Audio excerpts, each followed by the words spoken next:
Hey guys, what's up? It's Justin aka Diego. Gonna do a Cataclysm level 80 build, not level 85, keep that in mind. Gonna do a level 80 build for Prot Paladin. And kind of just am making this video because I'm pretty sure everyone that has their main as a Prot Paladin has a pretty good idea of what's going on, how they're gonna spec, all the changes, so on and so forth. So I'm just kind of doing this video for everyone that maybe has an alt that's a Prot Paladin that watches the videos, or people that may not keep up with it as much. So if you guys have a good idea of what you're going to spec, please share with the group and let me know if there's anything that I talk about or that I don't talk about that needs to be addressed or that you have concerns about. But let's just jump right into it. Again, this is going to be for level 80. 4.0 is coming out in hopefully it's coming out on Tuesday. I don't know the fucking date. I don't even know what today is. Saturday? It says right there on my computer screen. So I don't even. So on Tuesday, supposedly it's supposed to be coming out. I guess we'll see.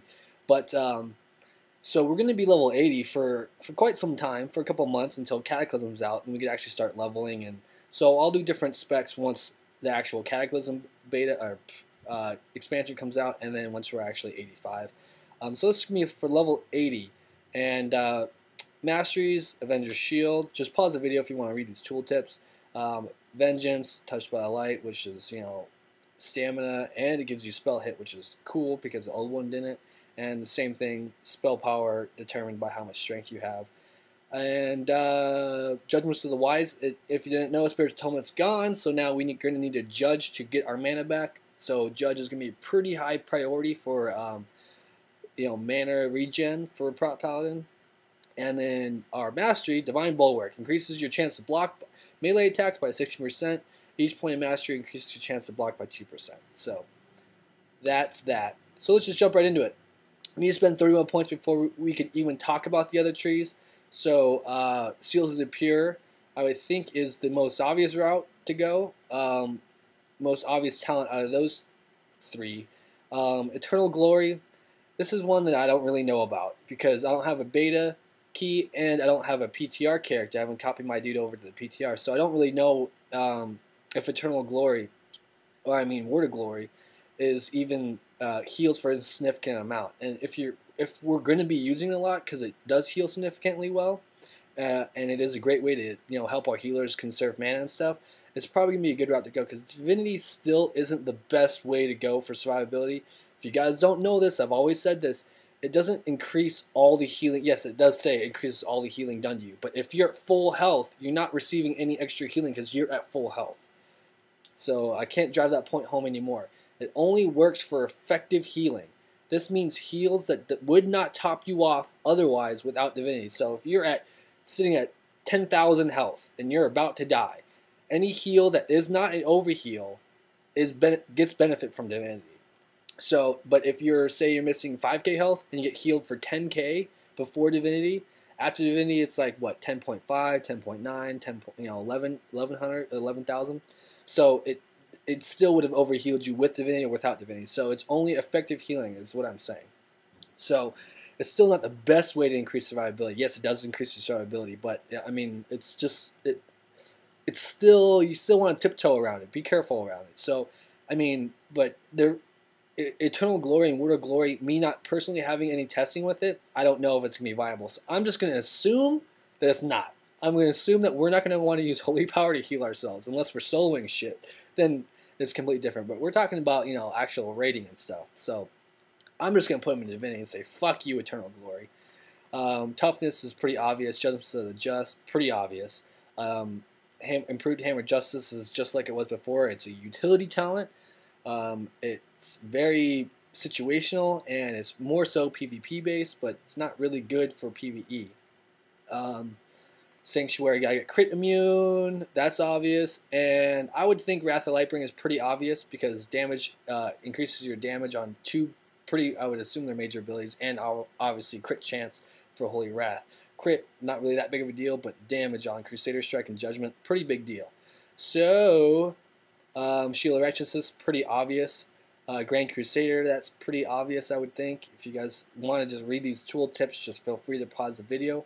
And then we need, what, one more point? Yeah, 20 points. So we need one more point So what I'm personally going to do is I'm going to put it in the Reckoning.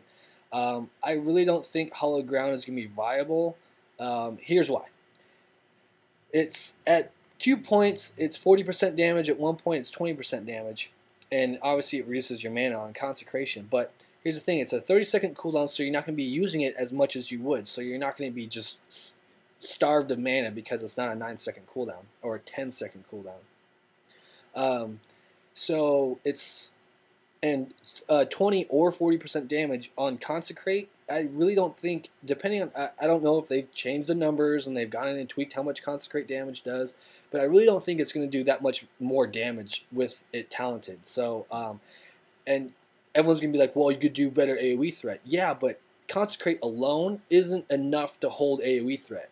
Even now on live, Consecrate isn't alone. The reason why our damage is so high on AoE fights, yeah, is because of Consecrate. But if you just sit there and hit Consecrate, you're not going to hold AoE threat.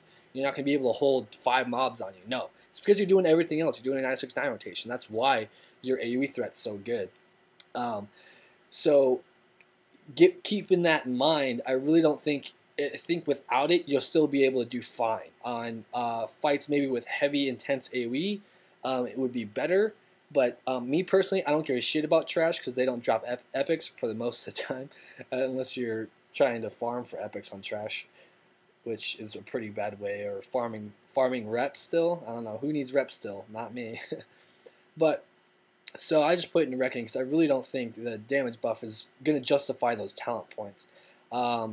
Next tier, Vindication, need to pick that up because that's pretty obvious. Holy Shield, pretty obvious. And then I'm going to skip over that and let's get the utility talent. Let's talk about Guarded by the Light. This has changed. Now what it does is it makes your Word of Glory heal harder. And here's the thing. If we think Word of Glory, and I don't personally know, but if it actually becomes viable to heal yourself, or if there are situations where you're off-tanking and you don't need a threat gen, you don't need that Holy Power 2 threat gen, you could just use that self-heal and help your healers conserve a little bit of mana. So if it's going to be a good talent, I personally cannot say. So use your own discretion when speccing that. What I'm going to do right now is put 1 point into there and max out Reckoning, because I think Reckoning is going to be badass. If you didn't know, Righteous Fury got changed, so now it applies to all damage the Paladin does, not just holy damage. So Reckoning is going to be pretty badass. Once that procs, your threats can be pretty good. So Sacred, and the second to last tier, I would think if you guys just pause the video and read the tooltips, they're pretty mandatory. And Ardent Defender, even nerfed, is still going to be okay. So, and then you see requires level 69, so we got a couple more points to spend. I think the most obvious route to go is getting the damage on your Crusader Strike and Hammer of the Righteousness, because it, or Righteous, sorry, why do I keep saying Righteousness? I'm an idiot. But it's your two basic main abilities. On AoE, you're going to be using Hammer of the Righteous on single targets Crusader Strike, but it's basically you're going to need to use it every cooldown to generate your Holy Power. So you're going to, basically it's going to be your spamming button, more so to speak, but you're going to try to use as much as possible. So I would think getting all the damage you can out of that would be pretty good, and 30% isn't a small number. That's a pretty big damage buff. And then really, you see, if I put 2 points, it says we require level 79. If I put 1 more point, it says 81. So I'm assuming we only get 36 points to play with at level 80. So we're just going to have to spend 3 more points. So 3 more points? 2 more points. Sorry, 2 more points. So I really don't know where to spend them. Honestly, I don't. Eye for an Eye could be good on heavy magical fights, Sindragosa, Lich King, maybe for Soul Reaper, but you know, that's about it. Improved Judgments is a utility talent. You know, if you want to snag more threat, you know, you could taunt something. Keep in mind, I don't know if this is true, but someone update me. I heard that Hand of Reckoning, the taunt, the damage from the taunt is gone now. I heard it's just a straight single target taunt with no damage, which sucks. So I heard, so you could taunt, Avenge your Shield, and then judge it. So, you know, that's pretty good range utility for range pickups if you want to do that. And then, you know, Judgments of the Pure isn't a bad way to go either, because the faster you swing, obviously, it's more threat because now Righteous Fury applies to your physical damage as well. So, I mean, that's a good route to go. So, I'm personally probably going to go Improved Judgments.